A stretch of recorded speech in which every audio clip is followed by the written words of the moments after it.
Hello, my name is Alex Glick, correspondent for N.A.NOW, Native Awareness Now. Today we have a prominent figure in the Native American community, Graywolf. Graywolf is the director of the California chapter of AIM, the American Indian Movement. He has also recently returned from the front line, where the ongoing protest at Standing Rock in North Dakota has been taking place. He has agreed to share his experience at the protest site with N.A.NOW. Ladies and gentlemen, Graywolf.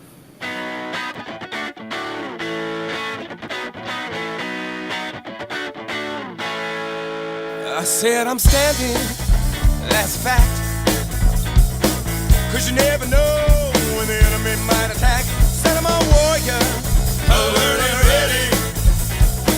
You don't ever see me, but I'm there to help to see you through. Graywolf, it is a true pleasure and honor to meet you. Thank you so much for taking the time to speak with us today. Well, thank you. I'm happy to be here. Thank you.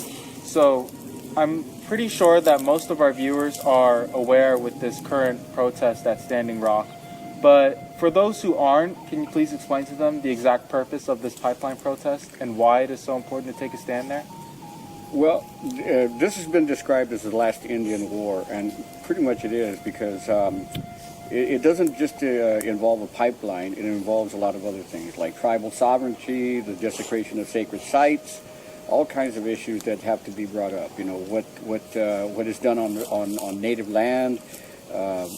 This pipeline is going through some very sacred land, number one. Number two, it has the potential to poison the water, drinking water, for about 100 million people. And this is something that we really need to understand. You know, that it's not just about a pipeline; it's about a lot of different issues.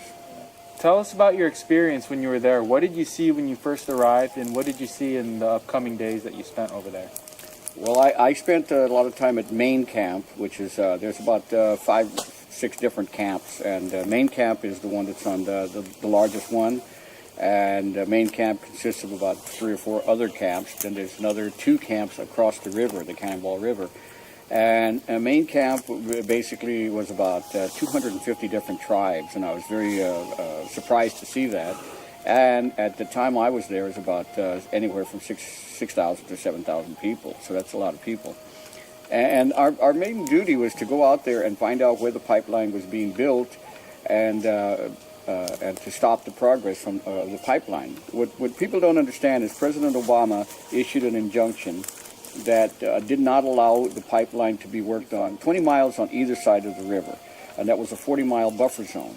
Well, unfortunately, the pipeline thought it would be better for them to continue the work and risk fines than it was cheaper for them to risk the fines than to actually stop the work. So that was what we had to do. We had to go there where they were actually working illegally, by the way, and stop the pipeline from being constructed. $4 billion is being put into this pipeline. Who do you think are the companies behind this whole thing? Well, actually, it's one very, very rich oil man who is, I think his last name is Kelsey. I do know his first name, I can't think of it right now. But he plans to make a lot of money. Another thing that people don't understand is that this pipeline has no benefit to the United States whatsoever. Once this pipeline is built, all the oil that is pumped through this goes to the coast and then is shipped to China. So the United States makes nothing out of this deal. The oil companies make money and the pipeline company makes money, but the people themselves, we make nothing. Is that there's a pipeline break almost every single day of the year. And not very big ones, but some are huge, some are small. But every day of the year, there's at least one pipeline broken in the United States, and we're never told anything about that. So these are the things that need to be discussed. Recently, there were reports that actress Shailene Woodley was, supporting this protest, but she got arrested for her protesting. And even though she got released, she goes back to court October 24th, and if convicted, she may face 60 days of jail and a $3,000 fine. What does it mean to have her support a non-Native American woman, making her voice and support for this protest known? I think as actors and actresses, I think people have to come out and use their voice that they're given. They are given a bigger voice than the rest of us, and so when they use that voice, I agree with that. When we go to speak at different places, I have always said one thing. When non-Native people come up to me and they say, "What can we do?" to help. And I said, you know what we need? We don't need allies. We need accomplices. And Shailene was an accomplice. She was out there doing what needed to be done. So she wasn't just an ally, just standing back and saying, oh, this is what we need to do. She actually did it. So there's, besides Mrs. Woodley, there have been, numbers of people getting arrested, like that one journalist Schlov, who may face as much as 45 years of prison. And then there was also another journalist who faced charges from police. Was being in North Dakota, knowing that all these unnecessary arrests were going on, was it kind of intimidating being in that spot? Actually, no, it wasn't. It was kind of exciting because as a member of the American Indian Movement, I've been involved in direct actions for quite some time. So, as the director of AIM in California, were you at Standing Rock as a representative of AIM, or were you there for your own personal reasons, or was it a combination of the two? Actually, it was a combination of a lot of reasons. I needed to be there to see what was going on for myself. The reports we were getting were not very good. I wanted to see what was going on. I wanted to see the camps. I wanted to see, who was there. And just by coincidence, I ran into the director, the head of N.A.NOW, Clyde Belcourt, and we were able to spend a few days together talking about the situation. What was Clyde Belcourt's take on this whole situation when you guys spoke about it? He wanted to make sure that it was successful, and a very successful event, and he. As the head of the American Indian Movement, the National American Indian Movement, he has to be there. Movement.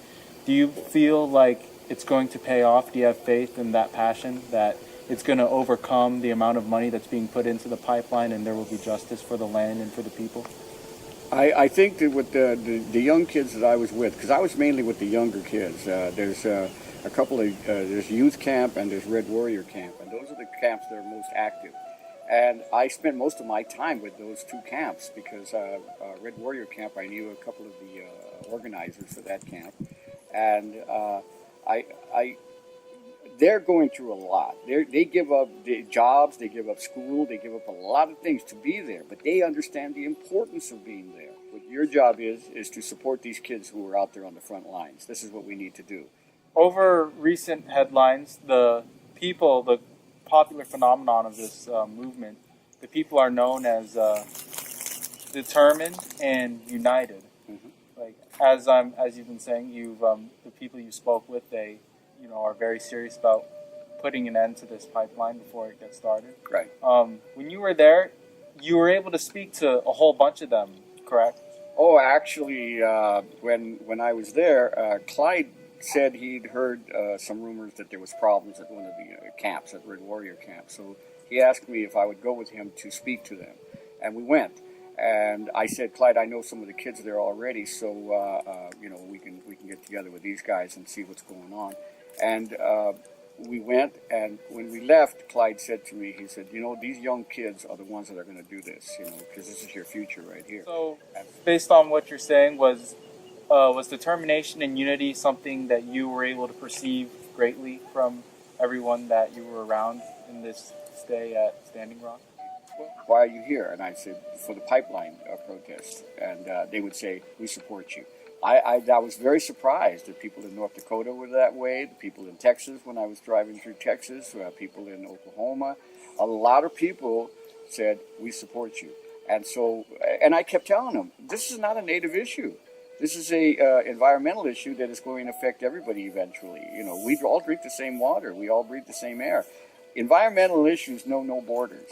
Big names that you're seeing get involved in this movement, is it giving you hope and confidence that this is going to be taken care of in the right way and the right result that we all need, not just the Native Americans as a whole? Do you feel like it's all going to come into play due to all these bigger names voicing their support more and more? Those names are fine because they do bring attention, they bring awareness, like Willie Nelson, who's been there a few times, Wes Studi, who's a very well-known Native American actor, Neil Young.